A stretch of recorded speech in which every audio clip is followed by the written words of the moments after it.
नमस्कार, मैं रविश कुमार। जहां धुआं होता है वहां आग भी होती है और दिल्ली की सत्ता में आजकल इतनी धुंध है कि सच सामने आते आते आंखों में जलन होने लगी है। कौन सोच सकता था कि बीजेपी के सबसे सदाचारवादी चेहरे माने जाने वाले राजनाथ सिंह राहुल गांधी से चुपके से मीटिंग कर लें, और वो भी ऐसे वक्त में जब मोदी शाह की जोड़ी देश के भीतर बाहर हर मोर्चे पर घिरती नजर आ रही है। क्या वाकई ये मुलाकात सिर्फ एक साधारण राजनीतिक संवाद थी, या फिर इसके पीछे कुछ ऐसा है जिसे बीजेपी छुपाना चाहती है?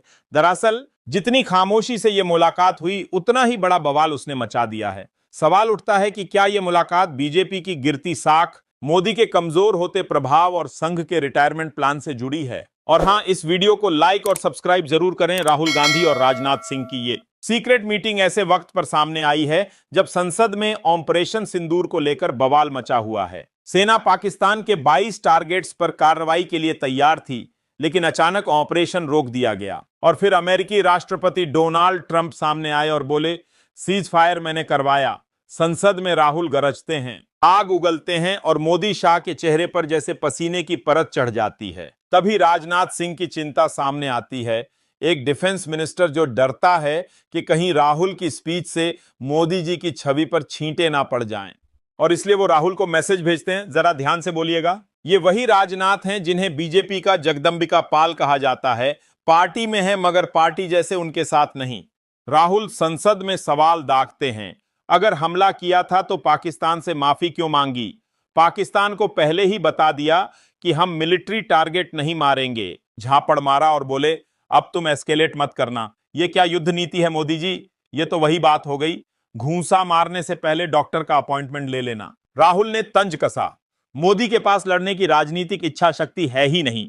वो बस एयरफोर्स से अपनी छवि की मरम्मत करवा रहे हैं। और फिर चुनौती दी, अगर इंदिरा गांधी का 50% भी हिम्मत है तो ट्रंप को झूठा बोलकर दिखाइए। लेकिन मोदी तो जैसे संसद में कॉमेडी शो देखने आए थे।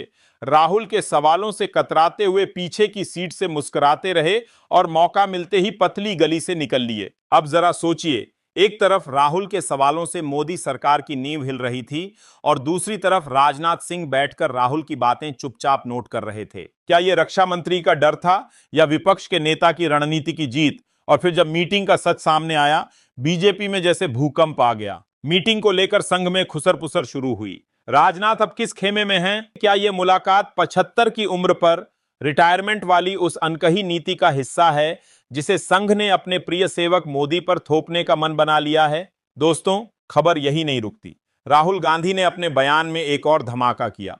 उन्होंने कहा कि अगर 15 सीटों पर धांधली नहीं होती तो मोदी प्रधानमंत्री नहीं बनते।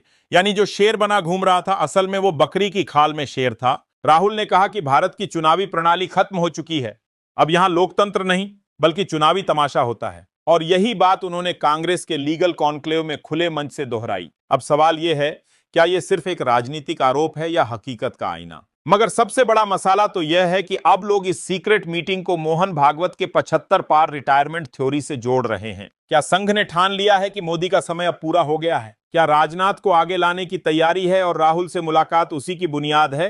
क्या सचमुच अब बीजेपी अपने ही भीतर एक शातिर तख्तापलट की तैयारी कर रही है? इन सवालों के जवाब तलाशना आसान नहीं है, लेकिन इतना तय है कि दिल्ली में कुछ पक रहा है, और वो भी तेज आंच पर। जिस तरह से राहुल ने संसद में हिंदी और अंग्रेजी दोनों में भाषण देकर पूरे देश में आग फैला दी, वो बताता है कि विपक्ष अब डरता नहीं बल्कि खेल को उसकी जमीन पर लड़ना सीख चुका है। राजनाथ का नोटबुक में पॉइंट्स लिखना इस बात का इशारा है कि मोदी सरकार के भीतर अब एक तबका ऐसा भी है जो राहुल को गंभीरता से सुनने लगा है। तो सवाल यह है कि क्या यह मीटिंग 2029 की पटकथा की शुरुआत थी, या फिर 2025 में ही मोदी सरकार की स्क्रिप्ट रीराइट की जा रही है? दोस्तों, अब यह तय है, अब न सिर्फ विपक्ष जाग चुका है बल्कि सत्ता पक्ष भी भीतर ही भीतर बिखर रहा है। और जब ऐसे रहस्यों से पर्दा उठता है तो हर लोकतंत्र प्रेमी को सजग हो जाना चाहिए। जिस खिचड़ी में चुपचाप दम होता है वहीं सबसे ज्यादा राजनीति पकती है। और आज दिल्ली की रसोई से जो खुशबू आ रही है उसमें राजनाथ के तड़के और राहुल के तेज मसाले की महक है। तो बात यहीं खत्म नहीं होती।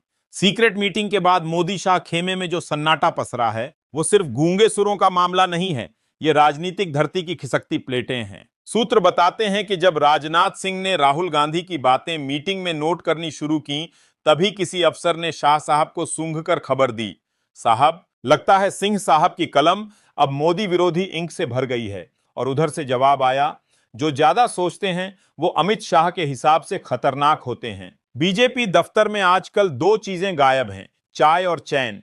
वहां हर तीसरा नेता यही पूछ रहा है, राजनाथ का अगला कदम क्या होगा। कुछ कह रहे हैं कि राजनाथ अब खुद को क्लीन एंड कन्विंसिंग कैंडिडेट की छवि में गढ़ रहे हैं। मतलब संघ को सीधा संदेश, मोदी थक चुके हैं, अब मुझे आजमाओ। और अगर यह सच है तो यकीन मानिए, मोदी सरकार के दरवाजे पर विदाई की आहट सुनाई देने लगी है। अब जरा सोचिए, जो राहुल गांधी कभी बीजेपी की नजर में पप्पू थे, वही अब राजनाथ सिंह जैसे वरिष्ठ मंत्री से गुपचुप मिलकर उन्हें क्लास ले रहे हैं, और वो भी ऐसे समय में जब पूरा सत्ता पक्ष ट्रंप की थाली में चम्मच बनकर पड़ा है। क्या यह मुलाकात केवल सुझावों तक सीमित थी या सत्ता की असली स्क्रिप्ट बदलने की तैयारी थी? सोचिए, संसद के भीतर राहुल गूंजते हैं और मोदी की आवाज संसद के स्पीकर की कुर्सी से भी कमजोर निकलती है। और मसाला यही नहीं खत्म होता, अब कांग्रेस खेमे में चल रही है सीक्रेट मीटिंग्स की पूरी सीरीज। अंदर की खबर है कि प्रियंका गांधी भी अब विपक्षी नेताओं से बैक चैनल वार्ताएं कर रही हैं। एक बेहद खास सूत्र ने बताया कि प्रियंका ने एक मीटिंग में खुलकर कहा, अब आरएसएस से डील करने का समय आ चुका है, क्योंकि उनकी मोदी पर से आस टूट चुकी है। यानी अब मैदान में सिर्फ लड़ाई नहीं, बॉर्डर क्रॉस इन्वेस्टमेंट भी चल रहा है। और क्या आप जानते हैं, संघ के भीतर भी अब मोदी विरोधी गुट खुलकर सक्रिय हो गए हैं। नागपुर से खबर है कि एक वरिष्ठ प्रचारक ने बैठक में खुलकर कह दिया, हमें चेहरा बदलना है, नहीं तो विचारधारा भी डूब जाएगी। उस मीटिंग के बाद न सिर्फ मोदी के नाम पर चाय नहीं बनी, बल्कि चाय वाले को चुपचाप बाहर कर दिया गया। सत्ता के गलियारों में अब चर्चा सिर्फ एक ही चीज की हो रही है, राहुल के सवालों से ज्यादा खतरनाक है राजनाथ की खामोशी। क्योंकि जहां मोदी बोलकर घबराते हैं, वहां राजनाथ चुप रहकर साजिश करते हैं। अंदर की बात यह है कि अगर ये ट्रायो, राजनाथ प्लस संघ का एक खेमा प्लस राहुल गांधी, आपस में समझौता कर लेते हैं, तो मोदी के लिए राजनीति का दरवाजा तो नहीं बंद होगा, मगर उसमें से निकलने वाली हवा जरूर खतरनाक हो जाएगी। और अब आते हैं सबसे बड़े धमाके पर। ऑपरेशन सिंदूर के अंदर की रिपोर्ट लीक हुई है। रिपोर्ट के मुताबिक मोदी सरकार ने रात 1:30 बजे पाकिस्तान को कॉल करके कहा, पाकिस्तान के साथ न ट्रेड होगा न टॉक, अगर बात होगी तो सिर्फ पाकिस्तान के कब्जे वाले कश्मीर की, पीओके की। हमने सिविल टारगेट्स पर हमला किया है, कृपया प्रतिक्रिया न दें। यानी भारत सरकार ने पहले हमला किया और फिर माफी मांगी। अब जरा कल्पना कीजिए, कोई गुंडा आता है, थप्पड़ मारता है और फिर कहता है, भाई साहब आप बुरा मत मानिए, बस गुस्सा आ गया था। राहुल ने इसे संसद में उड़ाते हुए कहा, यह प्रधानमंत्री देश नहीं, अपनी छवि बचा रहे हैं, यह युद्ध नहीं था, यह इमेज पॉलिशिंग ड्रामा था। सबसे मजेदार बात, मोदी जी जब राहुल को ट्रंप को झूठा कहने की चुनौती देते हैं, वो बोलते ही नहीं, अगर इंदिरा गांधी का 50% भी दम है तो डोनाल्ड ट्रंप को झूठा कहिए। मगर मोदी जी चुप। संसद की हवा भी शर्म से लाल हो गई थी। अब बात उठ रही है कि क्या राजनाथ की राहुल से मुलाकात मोदी को डैमेज कंट्रोल में उलझाने के लिए थी, या फिर यह मीटिंग उस सत्ता परिवर्तन प्रोजेक्ट का हिस्सा है जिसकी स्क्रिप्ट अब संघ के ऑफिस में तैयार हो रही है। इस सब के बीच अमित शाह, जो खुद को चाणक्य समझते हैं, अब दिन में 3 बार मीटिंग कर रहे हैं और हर मीटिंग के बाद पूछते हैं, राजनाथ अब कहां हैं? मगर जवाब किसी के पास नहीं। जो व्यक्ति सीधा प्रधानमंत्री बनने के रास्ते पर है, उसे पकड़ना आसान नहीं। तो दोस्तों, अगली बार जब आप टीवी पर मोदी की मुस्कान देखें तो याद रखिए, सत्ता की असली दरारें वहां होती हैं जहां कैमरे नहीं पहुंचते। अब फैसला आपको करना है, क्या यह महज एक मुलाकात थी या राजनीति की सबसे बड़ी चाल?